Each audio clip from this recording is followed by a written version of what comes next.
All right, it is 12 o'clock, so I am going to go ahead and get started. My name is Sarah Larson. I'm the outreach librarian here at the State Law Library. And today I'm going to be presenting a CLE session on Minnesota legislative history research. There's going to be a lot of information crammed into this 1 hour presentation. You will all get a copy of the slides, as well as a handout we have that will be posted on our website following the session. If for some reason you're not able to locate that, please do let me know. So you will have a copy of all the information that I'm going to share with you today. As I mentioned, it's a lot of information, so the purpose of this is not to make you an expert in this type of research, but rather to introduce you to the tools that are out there on this, and give you a basic introduction so that you have a place to start with this. All right, so I'm going to go ahead and dive in because there's a lot of information. And then if you do have questions as we're going along, please put them into the chat. I'm happy to address those at any point as we're going along.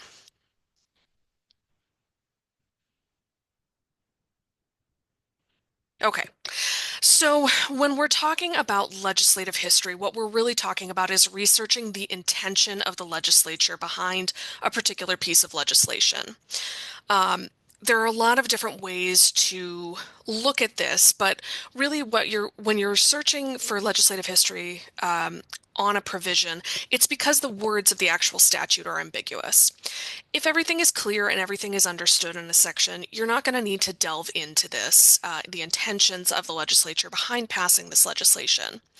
But if things are a little bit unclear, things could be interpreted in more than one way, then you might want to look at what the intention of the legislature is to understand how you want to interpret that provision. So this is not going to apply to every single statute that you want to look at, but it does come up on a regular basis because the English language is complicated and legislation and the meaning of words can change over time. So it's important to have an understanding of what you're looking at. So Minnesota Statute 645.16 discusses that the legislative intent controls when there is an ambiguous statute. This is what we're looking at to figure out what that section means. You can see here that there are several ways to ascertain this listed in the statute. I'm not going to go through all those individually. You have access to the statute, and as I mentioned, you will have these slides later.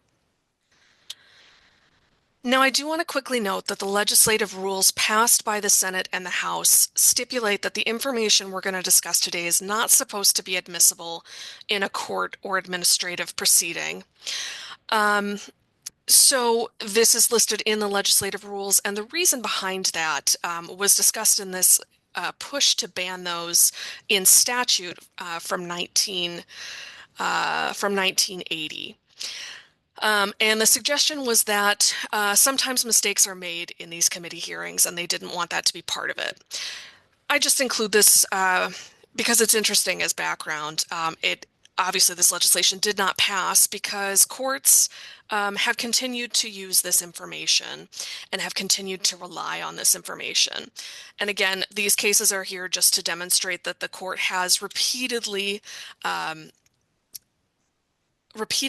that this is information they are going to consider to understand the impact and meaning of a particular provision. So again, you will have access to all of these cases later. Okay, so when we are actually researching legislative history, when we get started, the bill number is the key. Typically, when you're doing this type of research, you're going to be starting with a Minnesota statute. You'll have the citation, and from there, that's where we'll find the session law, the bill number, and that bill number is what unlocks all of the rest of the resources we'll talk about today. From that bill number, we're going to get links to the journals, we'll find information about the minutes, and that can take us to the recordings, and I'll cover all of this in more detail here shortly. So when we're researching legislative history, we're looking for primary sources, of course, and the primary sources for this type of research are going to be the minutes of the legislative committees and the audio and video recordings of House and Senate committee hearings and those floor sessions. As a brief refresher for how the legislature works, legislation is typically introduced in one of the chambers, either the House or the Senate in Minnesota. It is then referred on to committees for additional consideration. That can include testimony from people who are in favor of the new legislation, people who are opposed to it. Legislatures have a chance to discuss their concerns with it and make amendments. Some bills can go to multiple committees, some only just go to one. Once it has gone through a committee, it then comes back to the entire chamber where there could be additional debate and amendments. It is either passed, and if you're looking at a statute, it has been passed. The other chamber will repeat the same process. Eventually, if both chambers agree and it is passed, it goes on to the governor and then is signed into law. So that's what we're talking about when we're talking about those committee hearings and floor sessions. That's really where the discussion about what should this legislation say, why are we doing this, is going to be found. Beyond those minutes and recordings, there are other helpful resources that we'll go through throughout this presentation. So the committee minutes. These are going to be the primary source of information, and these are what are dubbed the official record of what is happening in a House or Senate committee session. Minutes, as we'll see shortly, don't often have a lot of detail, but they do give us helpful information, like who testified on a particular bill, what legislators discussed the bill, were there amendments offered, and they often include attachments that can be things like reports, summaries of people's testimony, any sort of research or newspaper articles on whatever issue there is, and that information can have a wealth those resources can provide a wealth of information to you on this. Committee minutes, I'm listing here on each slide. You have dates for where you can find these. The main thing that you're going to see as we go along here is that the information related to legislative history is contained in basically two main places, the Legislative Reference Library and the Minnesota Historical Society Library. There is information online. The dates where that starts vary, so I'm not really going to focus on those specific dates because they do change from resource type and chamber. So you'll have information related to all of this, and the Legislative Reference Library also has a very helpful guide on where you can find everything. I'll be referring to these by abbreviations because they're kind of long titles. So if you hear me say LRL, that is Legislative Reference Library. MHS is going to be the Minnesota Historical Society.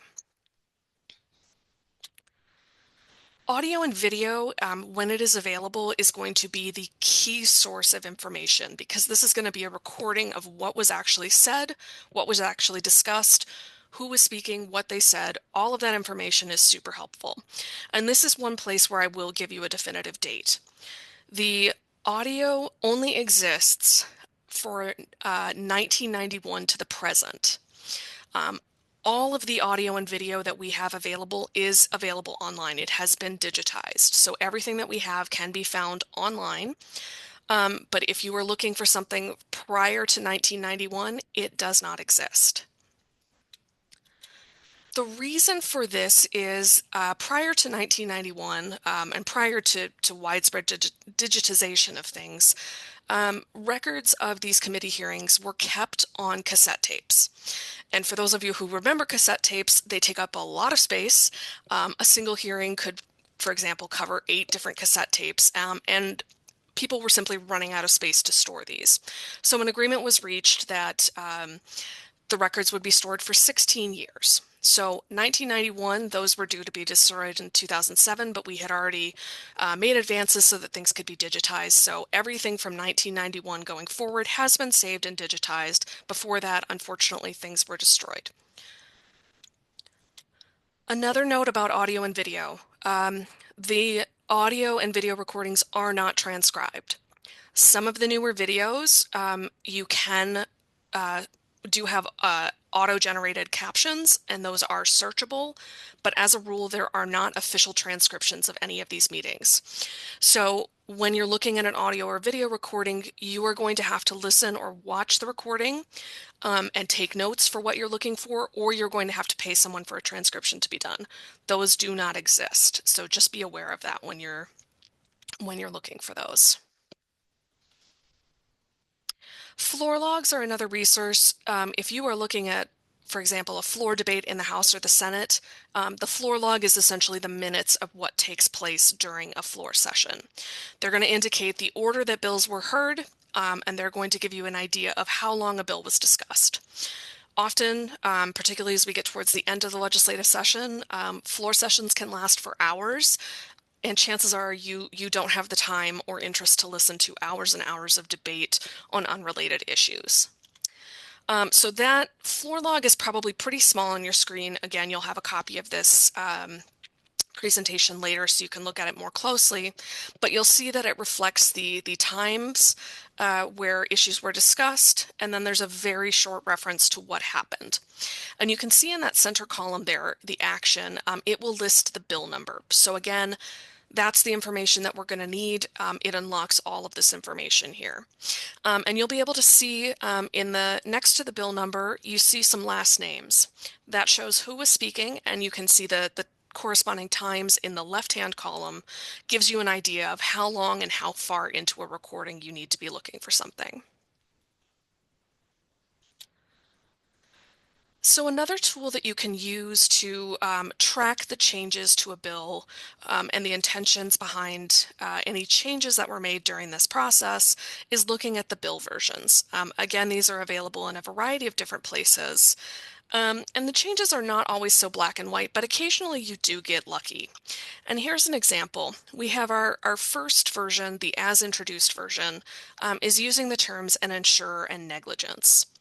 By the first engrossment, though, they've changed that to an insurance company or company providing reinsurance for the coverage and non-intentional acts.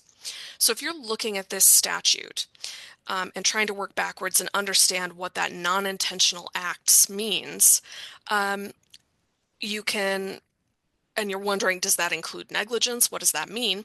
Looking at this evolution of the language here, you can see that they actually had negligence at one point and changed it. So you can make the inference that the legislature did not intend for that to mean purely negligence. So that's a good tool that you can use there. Okay.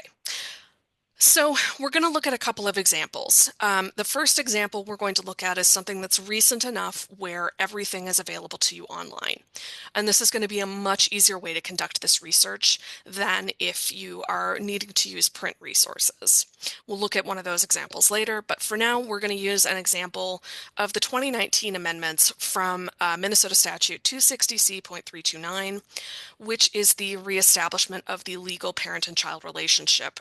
Some of you may remember this was amended a few years back to allow parents to petition the court to reverse a termination of parental rights under various circumstances. So if we are interested in what the legislative intent was behind that, this is where we would start. We've got our statute here.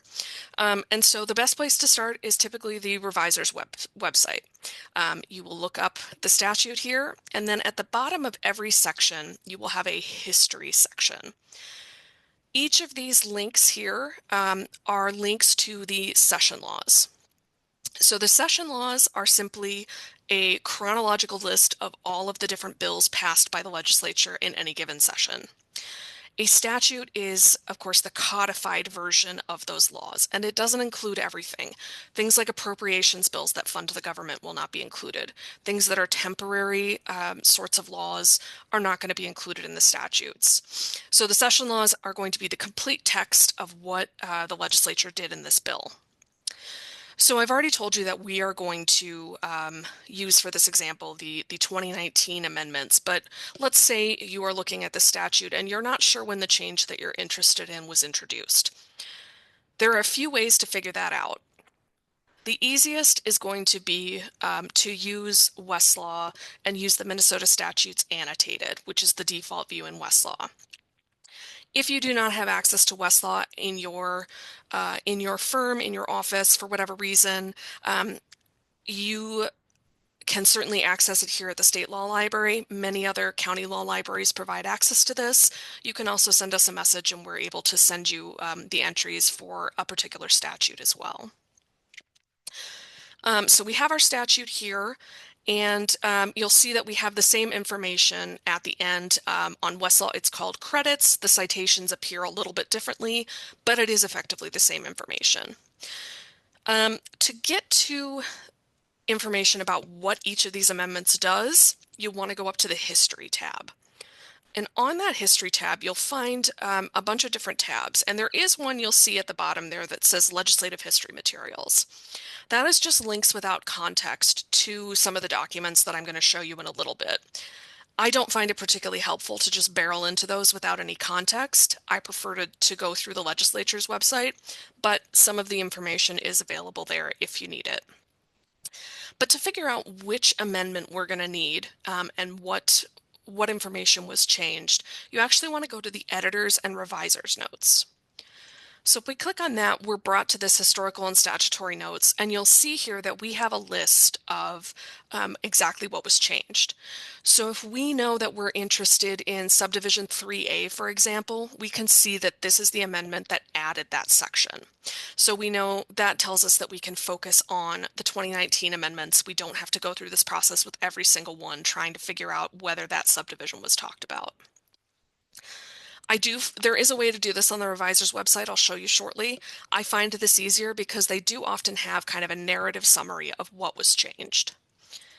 So here's an example of another statute that does have some additional history. That previous example only had the one amendment, but this one has multiple amendments. And you can see down here at the bottom, we have kind of a sentence explaining exactly what was changed.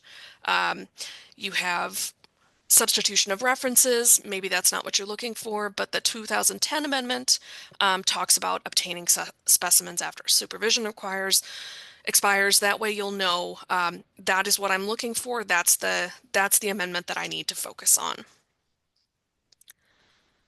Let's say you don't have access to Westlaw, you're not able to get to the state law library, you're on a deadline and we're not available to assist. You can look at the reviser's website, and on the statutes under this resources box you will have the 2024 statutes new, amended, or repealed table. Now your default view here is going to show you every change that was made during the last legislative session. And while that might be interesting, that's not the most efficient way to get to the information you need. So you can use the search functions up here at the top and search just by specific statute. And if you choose the drop-down menu, you can search for all amendments that have taken place from 1994 to the present. And again, this is going to be a table. It doesn't give you as much context as you will find on Westlaw. It doesn't have that narrative summary of what was changed.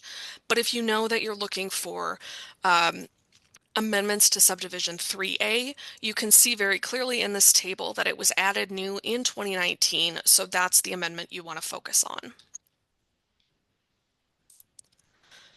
So once we know that, we can go back to our statute on the reviser's website. And then to decipher these citations, what you're looking at is, again, a citation to the session laws. So 2019 is going to be the year. The C14 will be the chapter 14, and the sections is sections 1 through 5. Sometimes you'll see an A in there. Longer bills will have articles as well.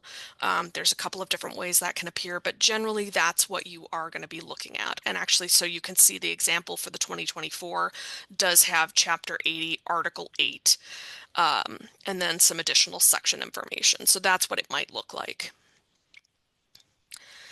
If you click on that link, it will take you directly to the page for the session law. And so in this case, this is what it looks like.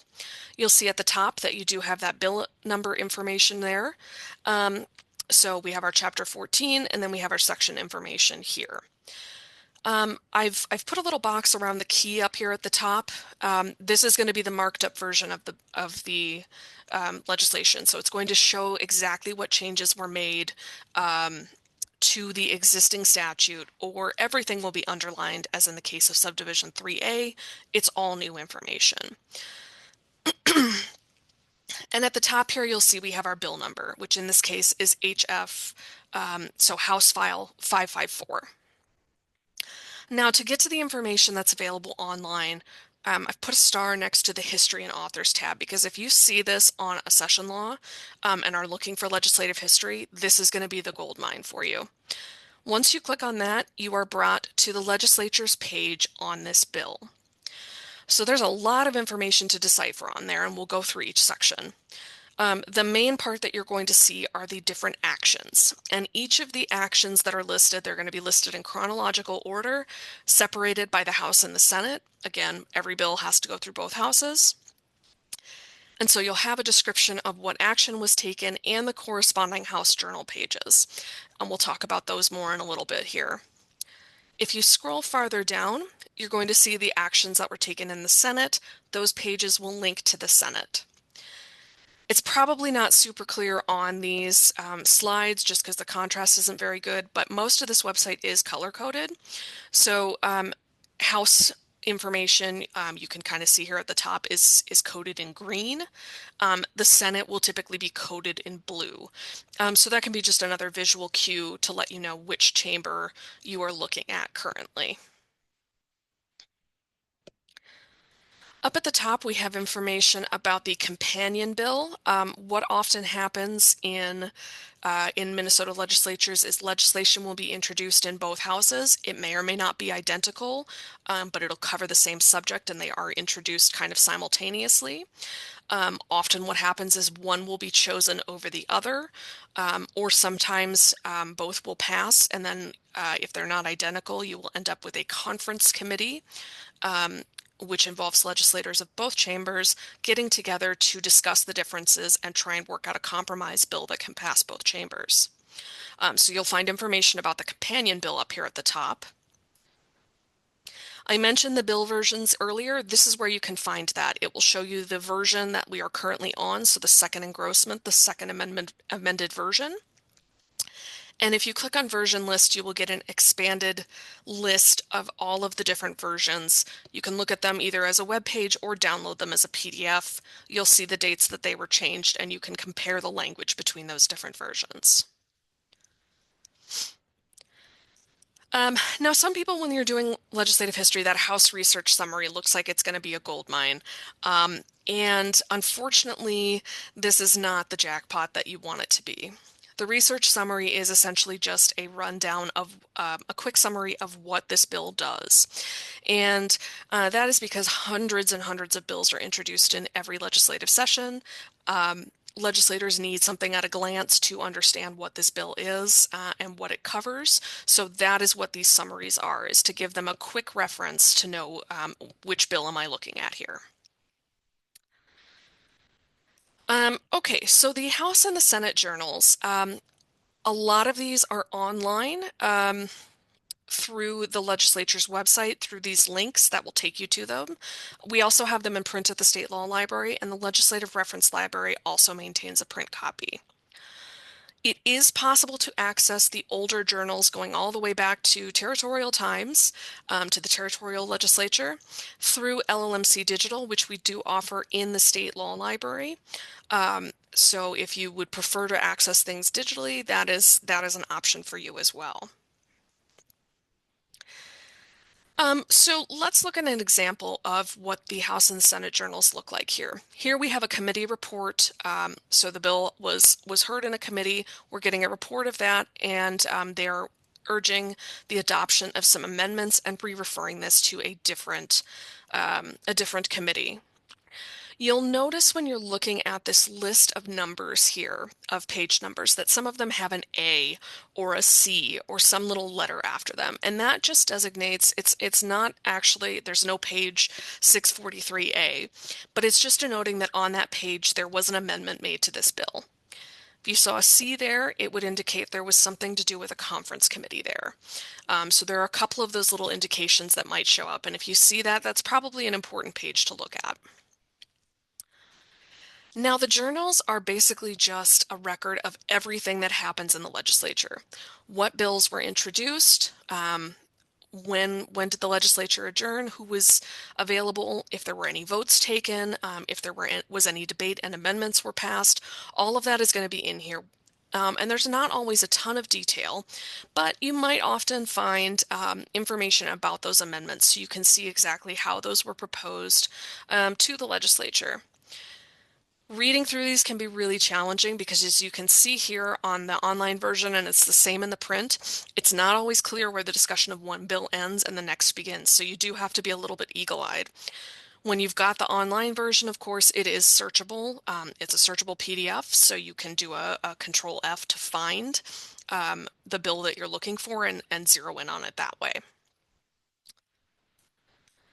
So to get to those resources that we've talked about that are really the essential ones that we need, the minutes and the committee recordings, the hearing recordings, we're going to click on Further Committee Actions.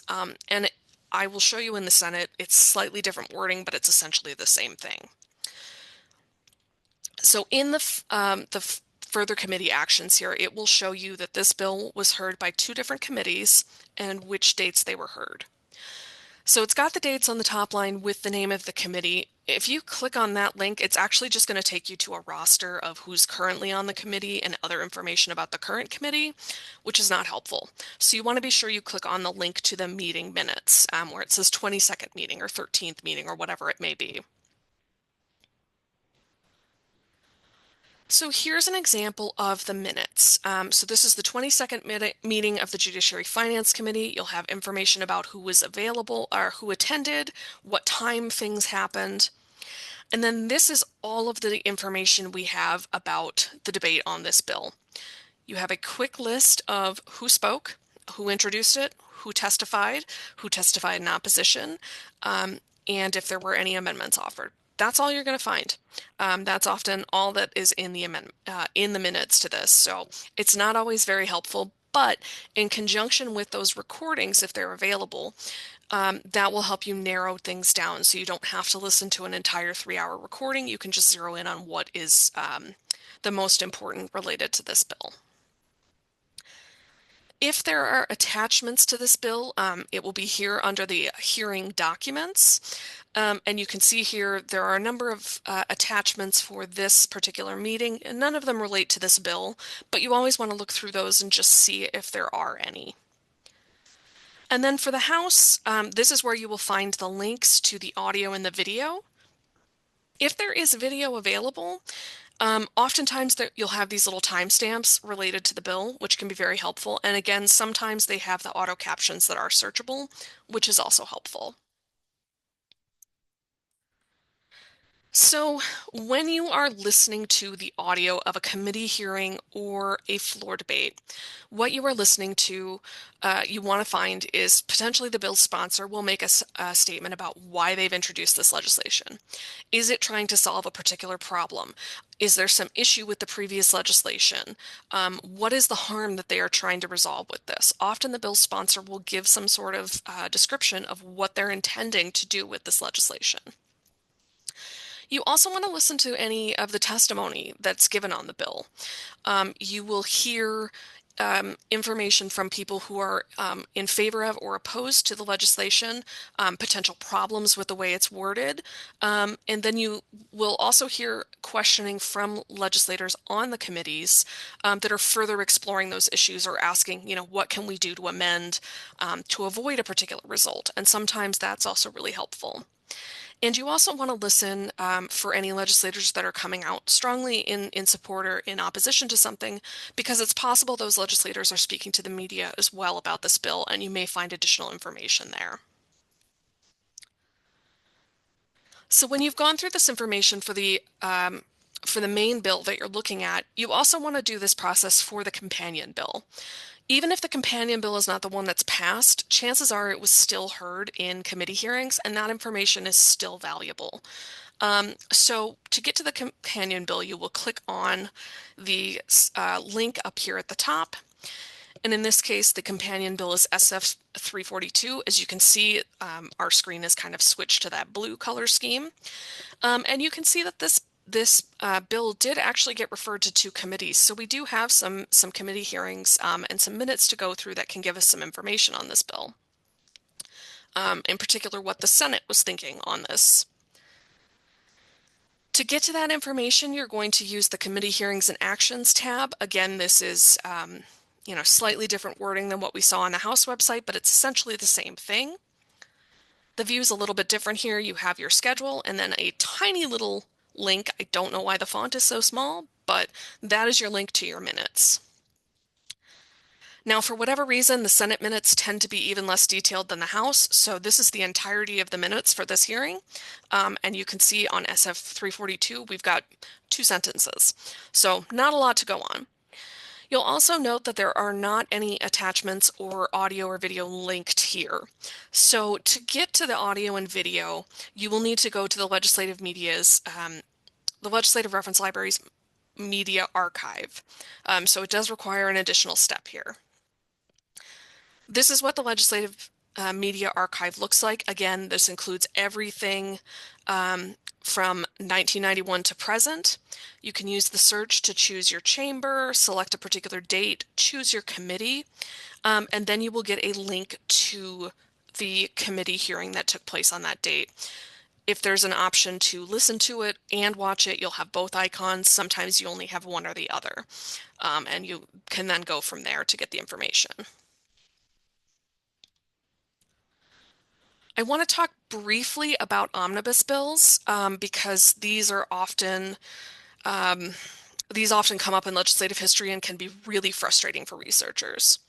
An omnibus bill is essentially a large bill that takes a bunch of smaller bills on the same broad topic from the same session or the previous session, always within the same biennium, but it includes all of them into one big bill.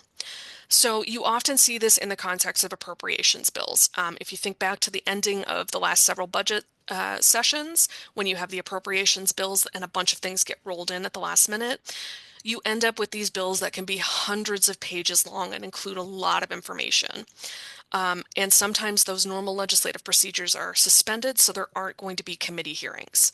There are ways to still research this, but it does require some additional steps. So for example, here we have the Health and Human Services Appropriation Bill from the 2019-2020 session. You can see here that on our dates, everything took place on the same date, and the rules were declared suspended, so you don't have any of those committee hearings to go to. There are no committee hearing discussions, and there's probably fairly little floor debate as well, because a lot of the maneuvering goes on behind the scenes.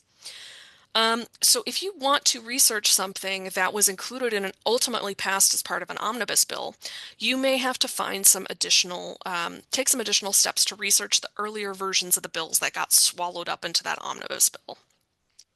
There's a couple of ways to do that. The House of Representatives has a session daily newsletter. Some of you may subscribe to that and be familiar with this. Often they will have articles about the omnibus bills. And sometimes those articles will helpfully list all of the different bills that got rolled into that omnibus bill. So you can take a look at each one of those and then understand, okay, my issue was decided in this bill. Then you can look at the committee hearings and the work that was done on those bills earlier in the session to get an idea of what the intent was before it was added into that omnibus bill. You might sometimes see them in publications like this as well, where it might have a little bit of description of what was included in those bills. Not always, but if you can find that, that's great. Unfortunately, not every omnibus bill is going to be broken down nicely like that for you, so sometimes you are just going to have to search for legislation on your keyword. So if we were interested in a bill on hemp that was passed as part of an omnibus bill in 2019-2020, we would go into the bill information search. If you choose both chambers up here, even though it says search by bill numbers, if you choose both and search by a keyword, it will actually search bills in both chambers, even though the search bars don't match up. I don't know how that works, but it works out nicely for us, so we'll go with that. So here's our full list, and this gives you a list of bills, much smaller bills that explain, that will let you get into what actually was discussed in those committee hearings, and then you'll be able to see if they were actually included in that omnibus bill, what happened for purposes of legislative history. So it does require a few extra steps if you've got one of those omnibus bills, but it is possible to find helpful information on those still.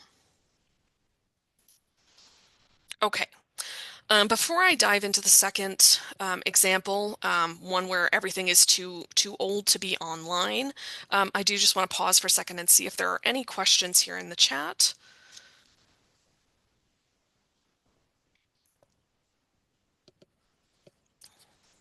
Okay, I'm not seeing anything, so I'm going to move on. But again, if you have questions, please jump in.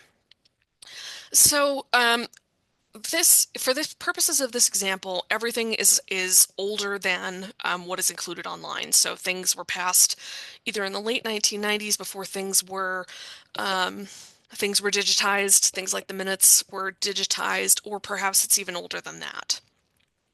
You're still going to follow the same basic process. The information that you're looking for is still exactly the same. You're going to need the historical credits of the statute to get your bill number, which then unlocks those other resources. They're just going to be in different locations. So, so we're basically going to follow the same sorts of procedures. So in this example, we're going to look at the 1990 session law from the establishment of a boundary commission statute. And you will see that the session laws are still all linked down here, even though it is an older session law. So if we click on this link, for example, to go to the 1990 session law, you will see that we have the same sort of information. We have our chapter, our section, and then we have our Senate file number in this case. But you can see under the resources on the right-hand side of the screen here that we don't have that helpful history and authors link. So that's going to be a clue to you that this is older than what has information online, and you're going to have to resort to some additional resources. So when we were looking at the online example and we had that helpful list of actions, when the bill was introduced, when it was referred to committee, when there were amendments offered, they've already compiled all that information. It's set out for you.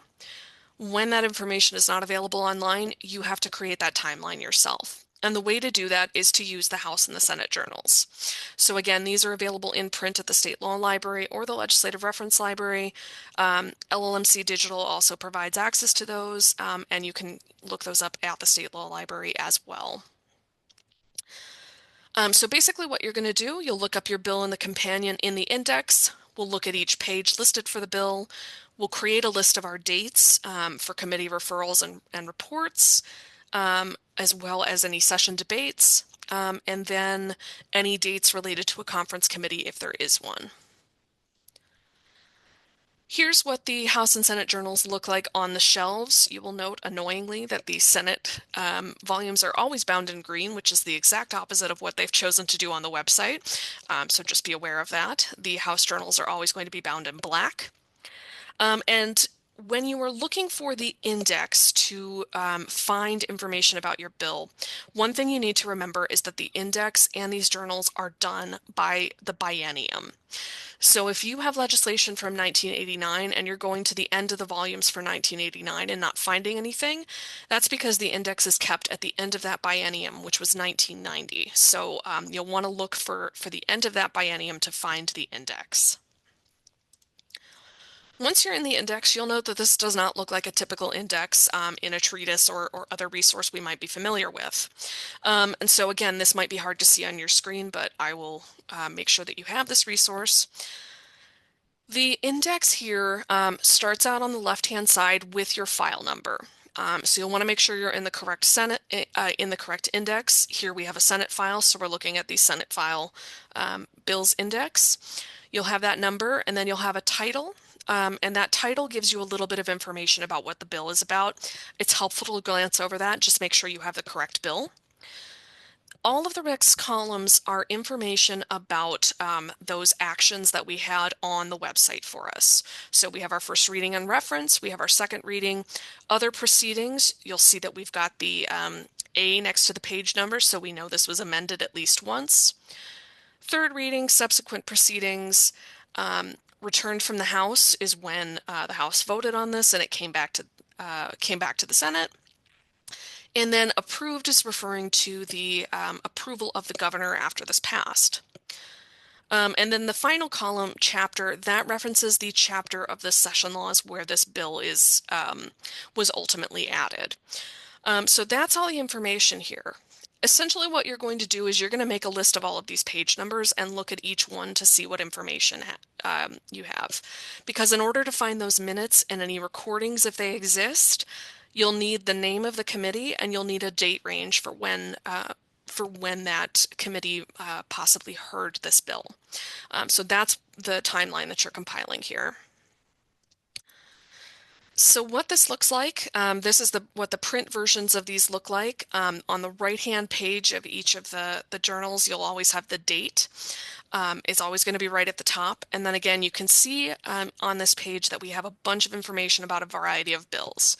And so what you're looking for in this one, you know that the date up at the top right, March 6th, 1990. We have our bill, our quick description of it, and then we have referred to the Committee on Local and Urban Government. So we'll want to make a note of that. And what I basically do when I'm doing this in print, I have a legal pad next to me, or sometimes my computer, depending on what I'm feeling like, and I just create a table essentially. And I have March 6th and the committee. And I'll note that it was referred to committee on that date. So I'm creating my timeline that way. And then you just move through each of the pages. So this is our example of page 6778A, where we have that amendment. You can see here's our bill. The committee recommends that this pass with the following amendments. And you will see here that instead of actually having the text of the amendments, sometimes you're going to see this. You will see on page 1, line 1, you should make this change. The text of the bills and the versions are available typically through LRL. So if you do encounter that, you can get a copy of the bill to kind of cross-reference the two. But importantly, we also have that the committee is reporting and recommending to pass this bill with the amendments. We have that date, March 19th, 1990. We want to include that in our timeline so we know when that committee was possibly doing its work. And that will become apparent why we need that information a little bit more later. Again, you're going to continue going through each page. So we have our third reading and votes. Typically, once a bill is read for the third time in the chamber, there will be debate and vote on it, So you will want to make note of that date as well. And whether or not there were any amendments offered at that time, because that tells you there might be some debates that would be worth listening to. The vote page is always going to have a list of who voted in favor and against. Again, if there's a bill that maybe only has a few people that are in opposition to it, it might be helpful to see if they've talked to the news about why that might have been, because you can get some additional context and information about the bill that way. This is what the message would look like when it is returned from the House. So this has been passed by the House on this date. That it's just a quick little message saying that they've passed it. So this is what my notes might look like. I've got March 6th, it was referred to the Committee on Local and Urban Government. On March 19th, we got the committee report with the amendments. And on March 20th, there was the third reading and the approval vote, so potentially there was a floor debate. It's really helpful to narrow down that time window, because when you're doing this research online, you have that information already linked. When you're having to do this in print, either at LRL or MHS, you will have to identify those dates yourself. So having the narrowest possible date range is really, really helpful and saves you a lot of time. You're going to repeat the process with the companion bill.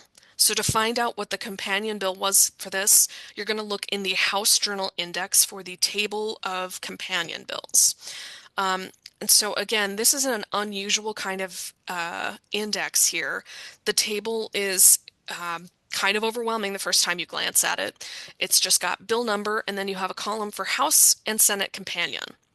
So whatever chamber your bill was introduced in this case it was the Senate, it cannot have a companion in its own house.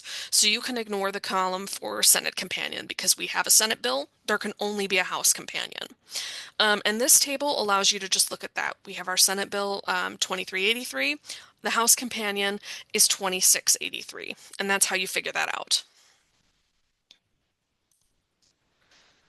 All right, so once we've got our chronology of dates, now it's to find our We need to find our meeting minutes. And again, if we're researching something that is after 1991, the dates of those hearings so we can find any audio available online. So to do that, particularly where you're in that date range, in the 1990s that you're looking for information, the print minutes for those are going to be kept at the Historical Society Library. And they have a variety of really helpful online finding aids that will let you find this information easily. These will be linked on the materials that you'll get. And these finding aids will help you narrow down what you're looking for.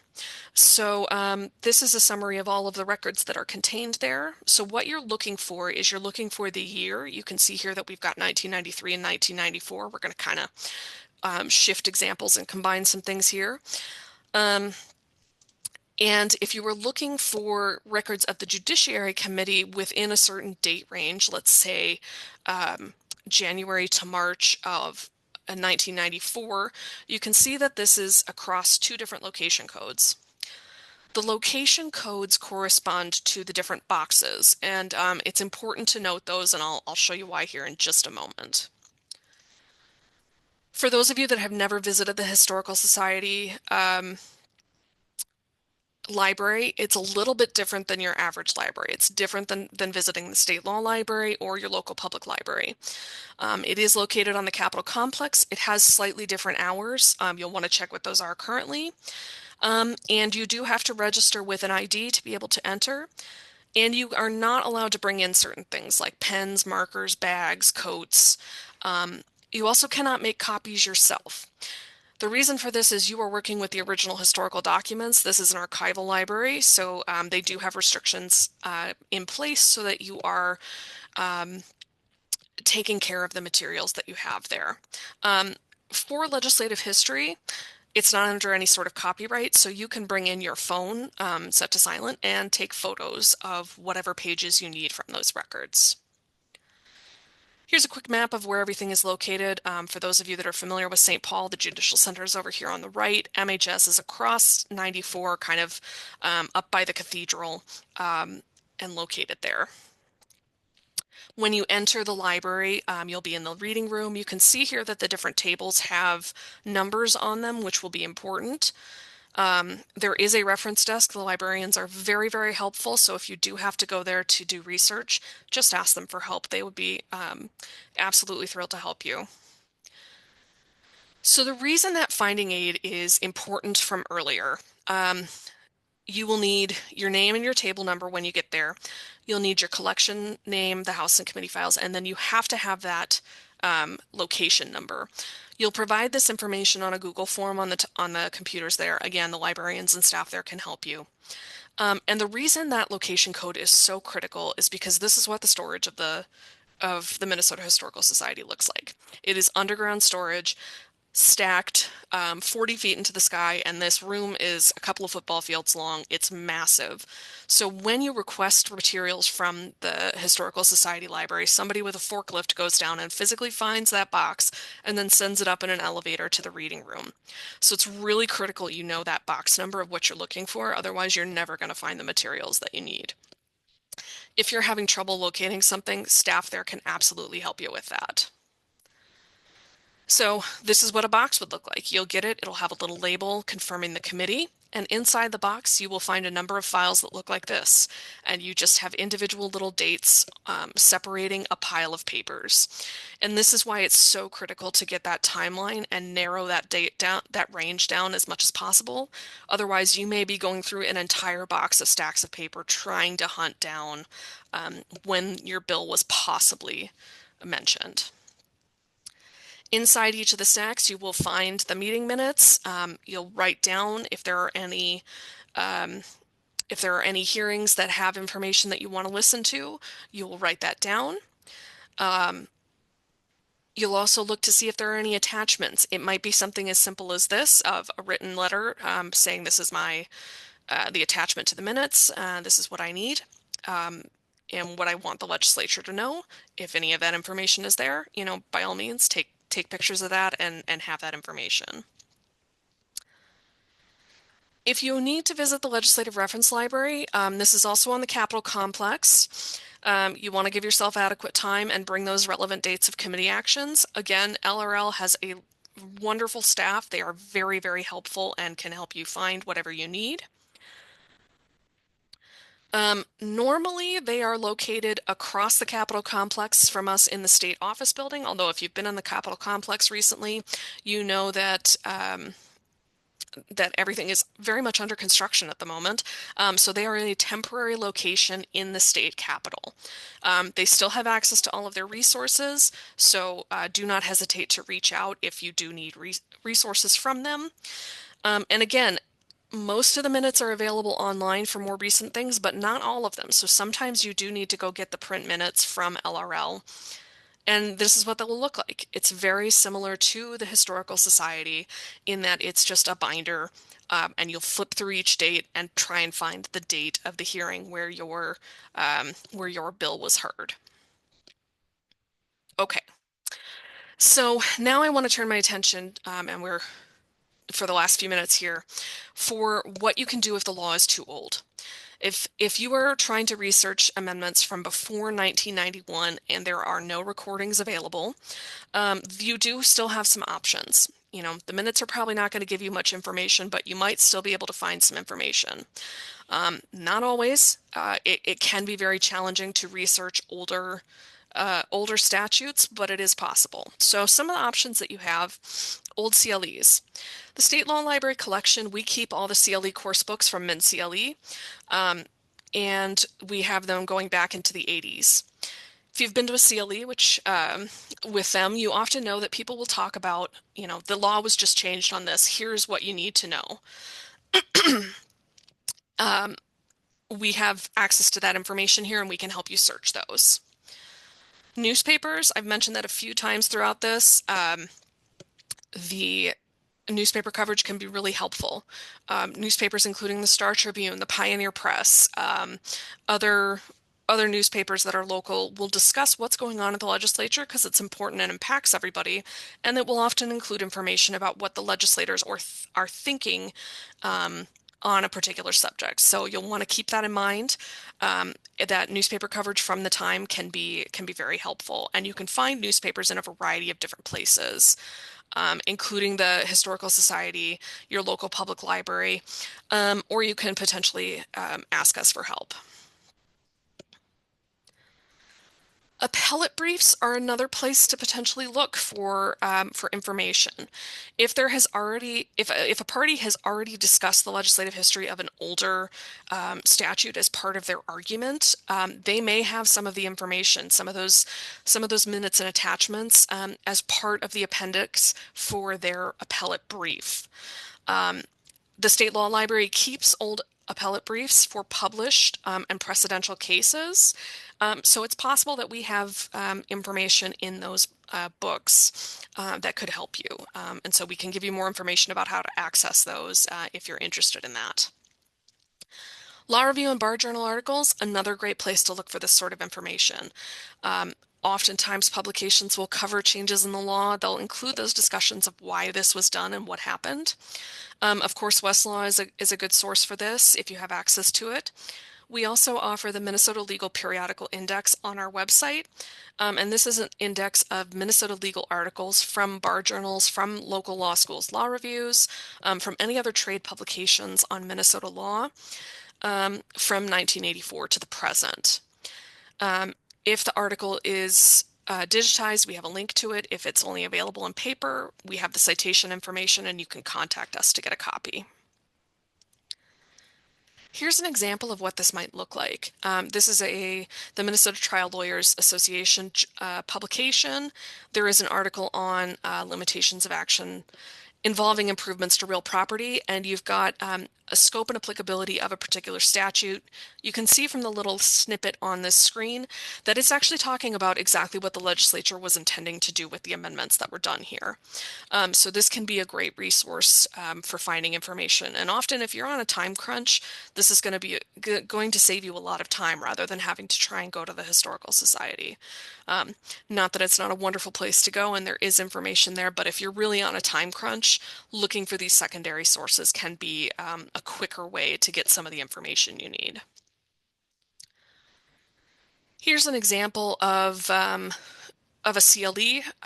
So the Minnesota Real Estate Institute CLE had a session that covers the changes that were made to some 2011 legislation, and we have the course materials for that. I've already mentioned Session Daily briefly earlier when we were talking about the omnibus bills. It's a great resource for information about what's going on in the legislature. It is available online going back to 2004 and continues to be updated whenever the legislature is in session. The Senate also had some publications. There was Session Weekly, Senate Briefly. The dates for these vary. LRL has provided online access to those. Essentially, what those publications do is they're going to summarize what's been going on. They might summarize some testimony that's happened. They may have schedules of committee hearings, so you can try and narrow down some dates. If you have a particularly wide date range, that may help you kind of pinpoint when something was heard in a committee. And then we'll look at the session notebooks as well and the legislative time capsule here in just a second. So the legislative time capsule is something compiled by LRL, and it provides basic data about a legislative session. How many days did it take place? Were there any special sessions? How many legislators were there? What was the balance of power? Who was the speaker? All that sort of thing. But it does also have a section for legislation, other information. And this is where you can find links to the Session Review, Senate Briefly, any other publications that have information about what's happening at the legislature. So this is a really great resource to be able to quickly get to those materials that are relevant and get to the dates where you might find some information.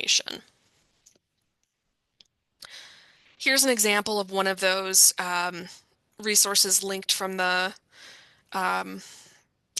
time capsule. You can see here we have examples of the schedules. It will list the different bills. All of these have been digitized so that they are searchable.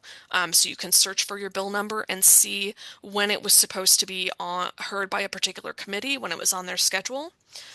I will note, if you're familiar at all with the legislature, schedules change very rapidly, so this is not guaranteed to be accurate, but it is a guideline and can kind of help you narrow things down if you need to with a very wide date range. So you'll find these schedules, and then you might also find summaries of a bill. This particular example even has examples of some of the testimony here. So there's a lot of information in here. You have reports from legislators, reports from people who testified.